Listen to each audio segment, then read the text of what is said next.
100, 200, 350. Good.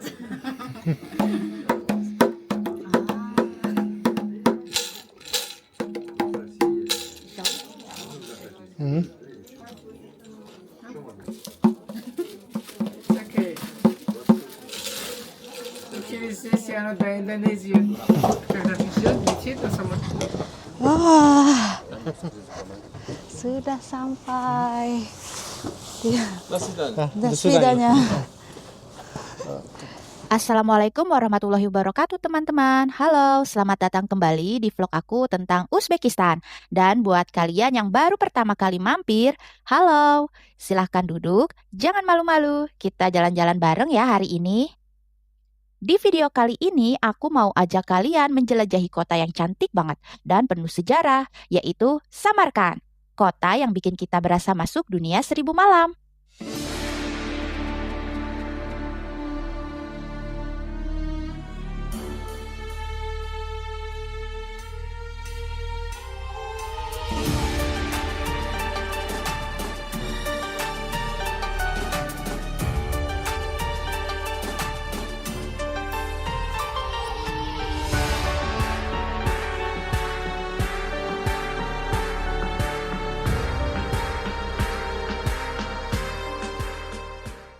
Perjalanan dimulai dari Tashkent, ibu kota Uzbekistan.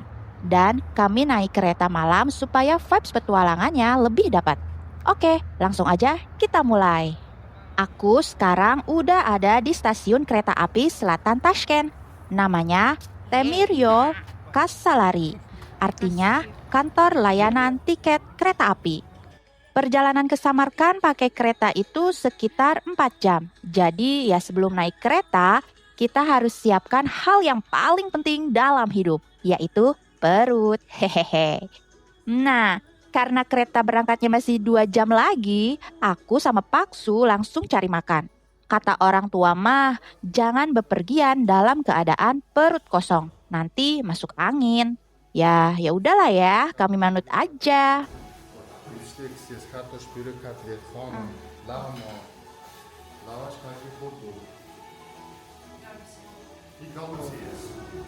By the way, aku di sini pesen beef stick, smash potato, dan sama teh hangat.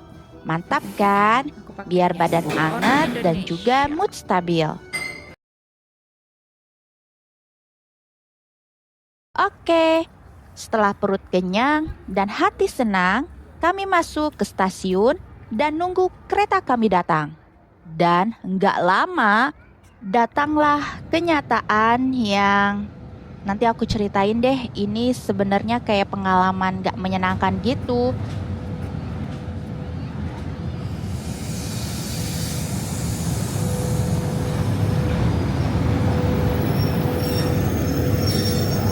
Jujur gengs, ini bagian paling absurd dalam perjalanan.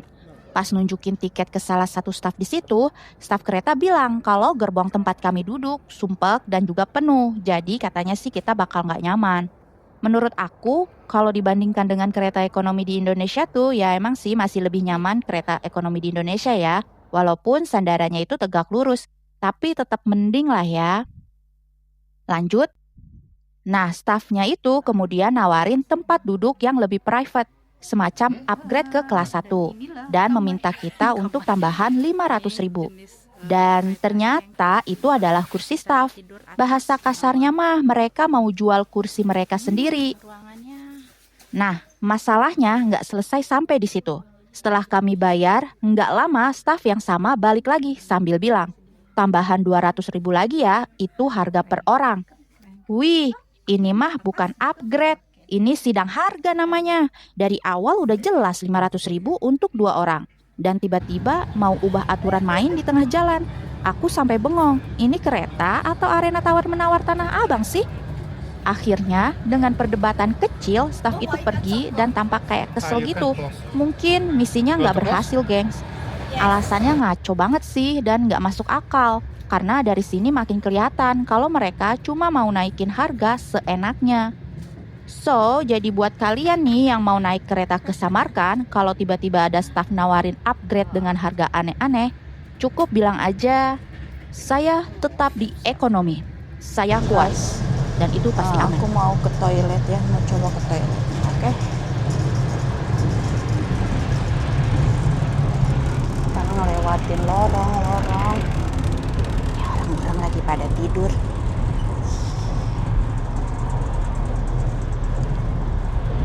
Nih, toiletnya ada di sebelah. Mana nih? Sini.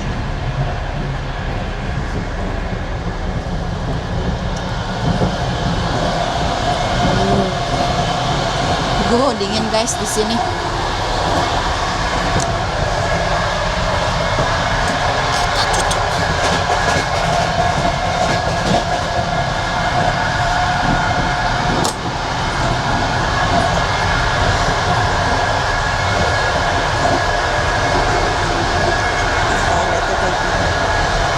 Oke, tahu nggak guys caranya itu gimana untuk nge-flash, karena emang nggak ada tombol flashnya ya. Jadi pakai ini nih, ini terus ditekan gini, buat buang pipis kita gitu guys.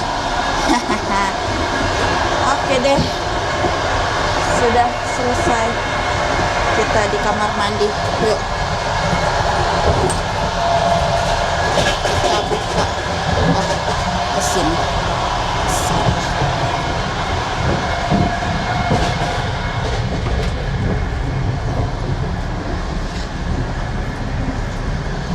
Di luar gelap banget, nggak kelihatan. Gitulah ya, orang-orang lagi pada tidur, jangan ganggu.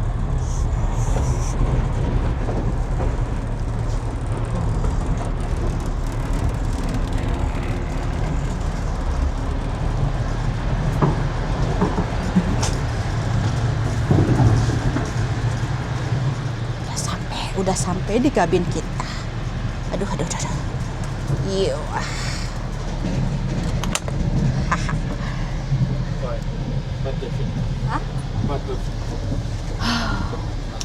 Yeay, akhirnya aku tiba di Samarkand. Sudah sampai. Sudahnya. Udah hampir jam 12 malam. Jadi kami langsung order taksi pakai Yandex.Go dan menuju guest house buat istirahat dan recharge tenaga dulu ya. Besok pagi baru kami lanjut penjelajahan di kota Samarkand.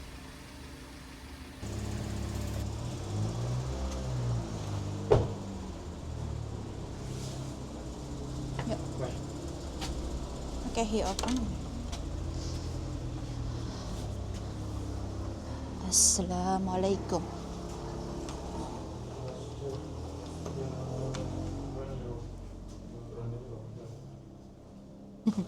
Guys, ini dia guest house-nya.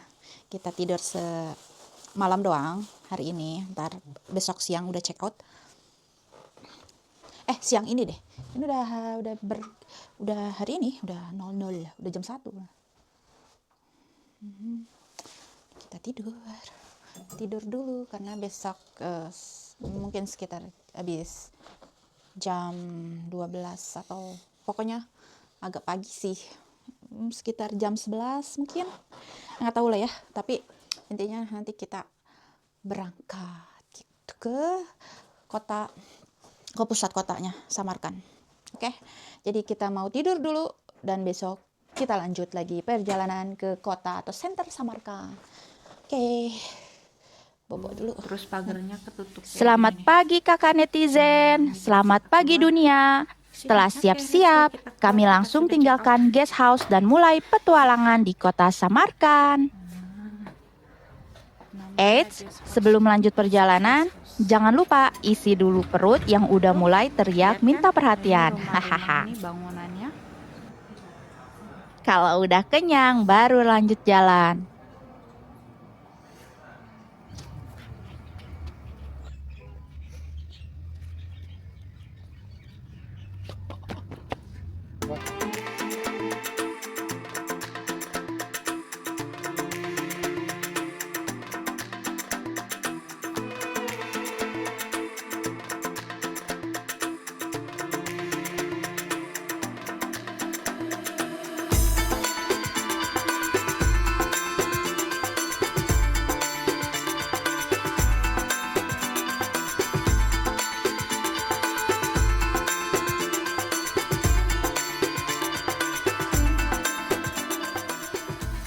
Sekarang aku lagi ada di Amir Temur Statue Park. Ini salah satu spot ikonik di Samarkand.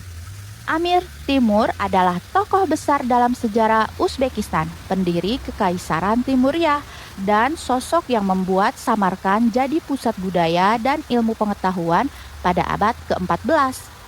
Di sini, beliau sangat dihormati. Banyak bangunan megah di Samarkand lahir pada masa beliau atau keturunannya. Kalau kalian ke Samarkand, wajib mampir ke sini. Spot ini cantik banget buat foto dan video, dan lokasinya masih satu jalur menuju kota tua. Lanjut ke tempat berikutnya, yaitu Gur-e-Amir Mausoleum. Ini adalah makam Amir Timur beserta keluarga dan keturunannya. Bangunan ini salah satu mahakarya arsitektur Timurid yang paling terkenal. Desainnya penuh mozaik biru, ukiran, dan kubah besar khas Samarkand. Bahkan, arsitektur Mughal di India termasuk Taj Mahal terinspirasi dari sini loh. Masuk ke dalam, suasananya langsung berubah. Tenang, syahdu, dan penuh ornamen emas serta kaligrafi Arab.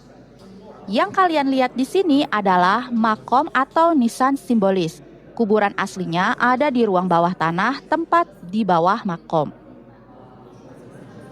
Makom yang hitam besar itu milik Amir Timur, terbuat dari batu giok. Di sekitarnya ada makom Shahrukh, Ulughbek, Beg, dan keluarga kerajaan lainnya.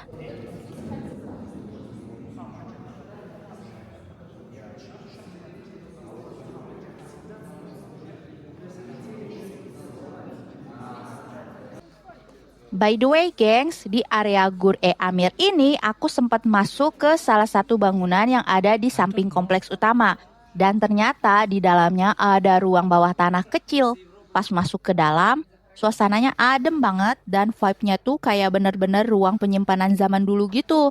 Nah, tapi yang menariknya itu ternyata ruang bawah tanah ini digunakan oleh orang lokal untuk berjualan souvenir khas Uzbekistan. Ada kerajinan keramik, miniatur bangunan Samarkand, piring-piring bermotif biru, dan pernak-pernik khas Timurid gitu. Cantik-cantik banget kan?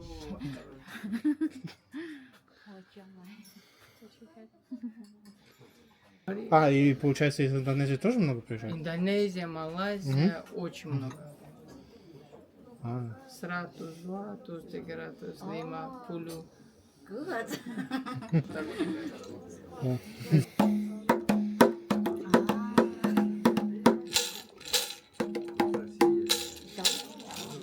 мгм. Окей. Через если оно до Индонезии, когда летит на самолете, оно... Walaupun tempatnya kecil dan sederhana, tapi justru terasa autentik banget. Kayak menemukan hidden corner di Gur-e-Amir yang gak semua orang tahu. Seru sih lihat-lihat kerajinan tangan lokalnya, motifnya pun unik-unik khas Uzbekistan. Nggak jauh dari situ ada Mausoleum Rukhobot yang dibangun tahun 1380. Ini adalah salah satu mausoleum tertua di Samarkand. Di sini dimakamkan Syekh Burhanuddin Sagarji, seorang ulama sufi yang sangat dihormati. Kalau kalian lihat, gaya bangunan Rukhobot ini beda banget sama Gur-e-Amir. Alasannya simple, karena ini adalah makam seorang ulama sufi, bukan seorang raja. Dalam tradisi sufi, mereka hidup sederhana dan gak suka kemewahan. Jadi, makamnya pun dibuat polos tanpa ornamen rumit. Berbeda dengan makam raja yang dibuat megah untuk menunjukkan kekuasaan dan kejayaan kerajaan, makam ini justru terasa tenang, sederhana, dan penuh nuansa spiritual. Di dalam juga ada makom-makom lain dan kuburan aslinya berada di ruang bawah tanah. Yang dimakamkan di sini ada Syekh Burhanuddin Sagarji, istri sang ulama, dan anggota keluarga lainnya serta beberapa muridnya.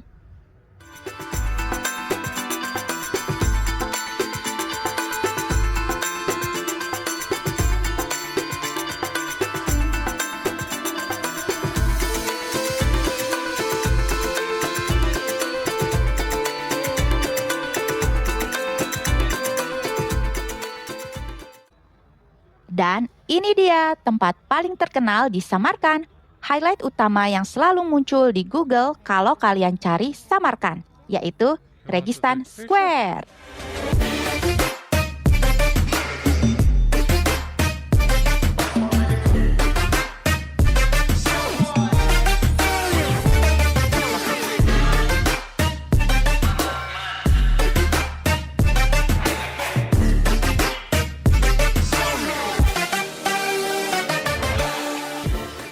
Tiga bangunan megah di sini adalah madrasah bersejarah yang dulu jadi pusat ilmu pengetahuan di Asia Tengah. Sebelah kiri ada Uluh Beg Madrasah, di bagian tengah Tilya Kori Madrasah, interiornya berlapis emas. Dan di sebelah kanan Sher Dor Madrasah dengan ornamen singa yang khas.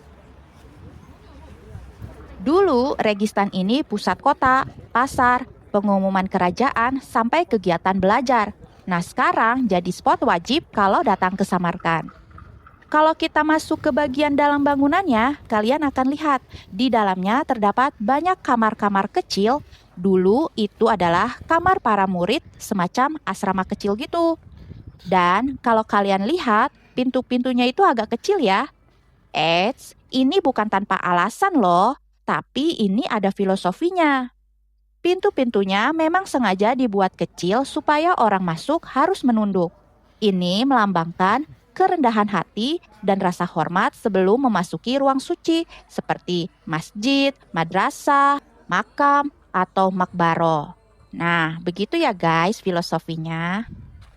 Oh ya, by the way, di Registan Square ini kalau siang aja udah keren, malam di Registan itu bakalan beda banget. Semuanya penuh cahaya. Vibes-nya romantis tapi tetap megah. Wajib banget deh datang malam hari kalau kalian kesini.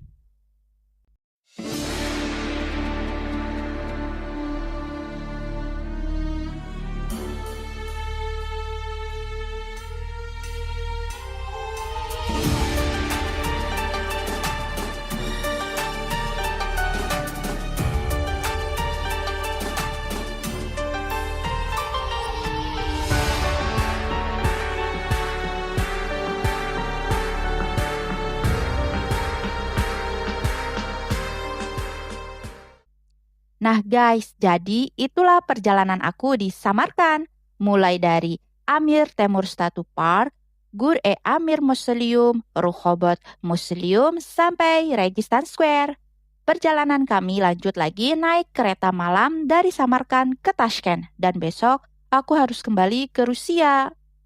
Oh iya, jangan lupa subscribe, like, komen, dan aktifkan lonceng supaya kalian tidak ketinggalan video-video aku yang lainnya.